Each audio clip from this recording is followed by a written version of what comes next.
Navy in 1960, and I specialised in microwave warfare. Radar, obviously, which uses microwave, but they don't just teach you radar, they teach you all about microwaves and other uses. So I understood about microwave warfare and how it can damage people, how it can harm people. And when I finished with the Royal Navy, I was also a diver in the Royal Navy, and microwaves are used in underwater mines as booby traps. Which actually got me interested, because I was actually taking a bomb to pieces underwater, and it was too complicated.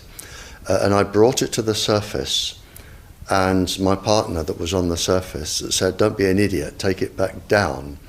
He said, "If somebody's beaming you with microwaves, they'll go right through you, and as you open the casing, trigger a photoelectric cell, and it'll blow all of us up." And he said, "If it doesn't go through to the bomb, it'll aim it at your head and make you make a mistake." And that's really got me interested from that point, because I thought, well, how can microwaves going into your brain make you make a mistake? And I asked a lot of questions. I have a very curious brain. And the forces, they're very good at explaining things and telling you things. So I did that, and I also did a medical course while I was in to help me understand everything. And when I left, a small part of my job was to question captured agents, spies, terrorists, because microwaves then were used as weapons, as they are today. It is a perfect stealth weapon. And when governments don't like a group of people, for instance, the ladies who protest at Greenham Common in England about the American missile base they camped, they were microwaved. We microwaved Catholics in Northern Ireland to make them sick. It goes on all over the world. And it's a weapon that you don't know you're being targeted, because the dose is very, very low, which is actually more dangerous than a high dose. It's very, very low, and it may take a year or two, but you can cause neurological damage and cancers with low-level microwaves, and you can make all your opponents sick. It's a perfect weapon for a government to use. So that was going on, and I gathered all the information about that from people who were captured from other countries to find out what technologies they had, what pulse frequencies they used. But as I said, it was only a small part of my work, but because I was highly trained in it and I was useful, it just became a part of my working structure, along with master criminals and terrorists and all sorts of people that I found incredibly interesting, actually, to talk to. Very, very interesting. And then when I left there, I took a job teaching, and I taught advanced level physics, and I specialised in nuclear and atomic radiation, and again microwaves. And I've just always been in microwaves. And then it was a doctor. I went to see a doctor once, as most teachers do, with a sore throat. And he said, as most doctors do, "It's viral, there's nothing I can do for you." And I was leaving, and he said, "Hang on, Barry," he said, "you're a physicist?" And I said, "Yeah." And he said, "Can you explain something?" He said, "I went to a house that had a cot death 5 years ago. And the family moved, and a new family moved in. They had a new baby. The cot was in exactly the same place, and there was another cot death." And he said, 5 years apart. And he said, "There's a transmitter the other side of the child's bedroom wall. Could the transmitter cause the cot death?" And I said, "I don't know." I said, "But I'll look into it." And then I found that microwaves were involved, and I knew what microwaves did. And a while later, I went back to the doctor, I wrote a paper on it, and I said, there's your answer. Microwaves can cause cot death by 2 or 3 different mechanisms. There's your answer. And then, for some reason, he told somebody who told somebody, and people started phoning me up and writing to me, saying, can you explain this, or can you help with that? I've never actually asked anyone if I can do anything. They always come to me.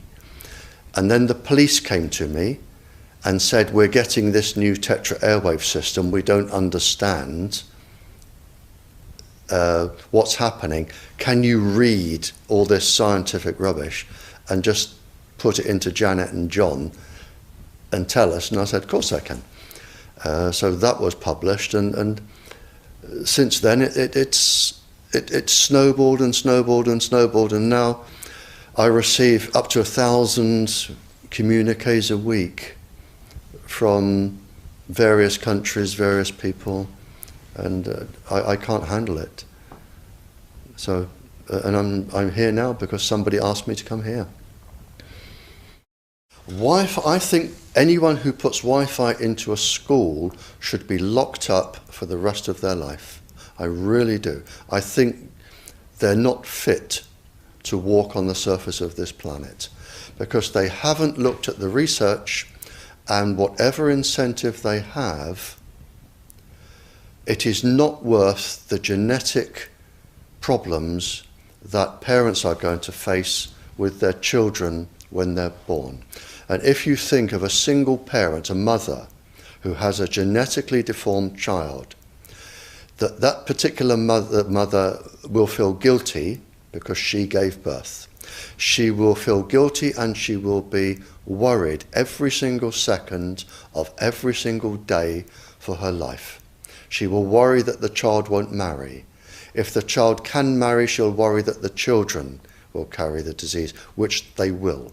She will worry when she dies who will take care of them. So you are condemning both the family and the children to a lifetime of absolute hell. And this is already published. It is available to look up. It's what I call intentional ignorance.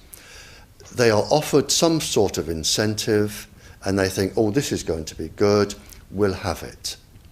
Now, the problem is, imagine you are a 15-year-old schoolgirl. All of the 400,000 eggs in your ovaries were with you at birth. They're not fully developed, but they're with you. They are 10 times more susceptible to radiation than all of the other DNA in the body. And scientists don't realize that. They don't read all of the papers as I do. So you have this highly susceptible genetic material which is going to make your children. And you are irradiating it because Wi-Fi's, they are transmitters as well as the routers, as well as the ones either side of you. They are all transmitting at this height through your ovaries. So you are risking the damage, the DNA damage of your child every time you sit down and you use Wi-Fi.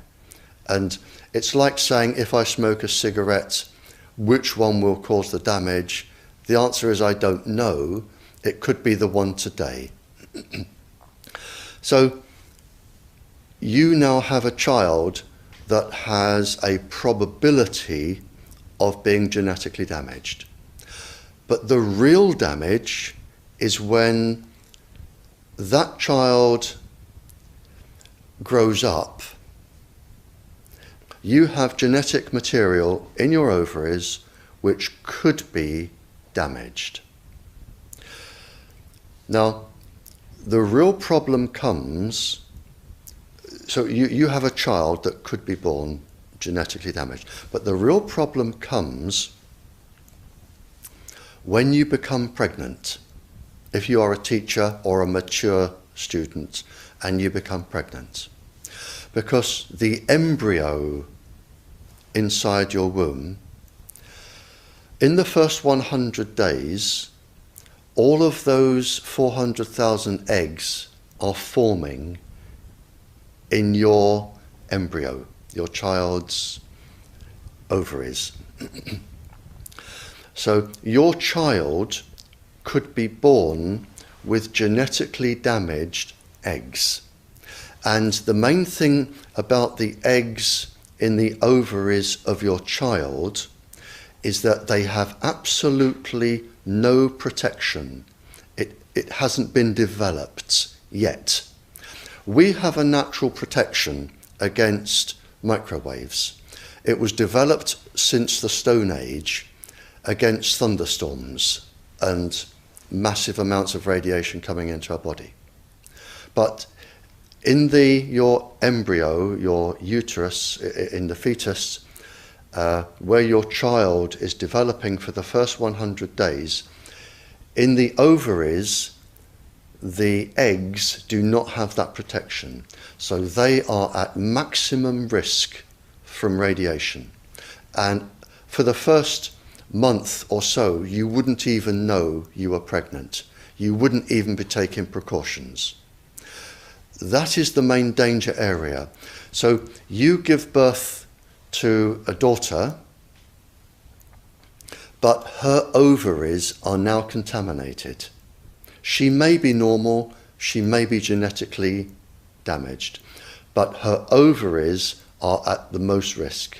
So when your daughter grows up and she becomes pregnant and has a baby, this is where one of these eggs will be fertilized and come out.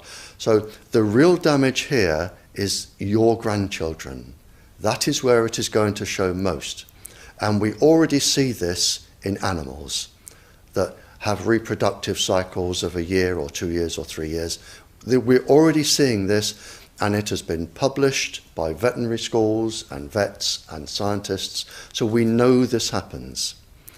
And it's also been documented in the Cold War, when women were deliberately microwaved. So we know it does happen. The documents are there. And what you're risking by putting Wi-Fi into schools is the future generations of all of these girls. But it gets worse, because this particular DNA, the mitochondrial DNA inside you, and the DNA inside you, the mitochondrial DNA, you can trace unchanged to your mother, her mother, her mother, right the way back to the beginning of the human race in Africa, the Stone Age. You can trace your ancestors, if you could, right back to the very first lady. It is unchanged, the mitochondria. And that is being unchanged in your children, which means if you damage it, your child could be genetically damaged, then her child, and her child, and her child, forever. You are condemning the future generations of every single child until there are no more lines left in the female in your family. You must stop. A female must stop producing children for this to stop. So when you put Wi-Fi in schools, what you're saying is, for the sake of a little bit of money that saves getting a workman in to drill holes through the walls to feed cable, because it's cheaper, we're just going to put Wi-Fi in, but you can have genetically damaged children for the rest of your family's career. That's what we're saying.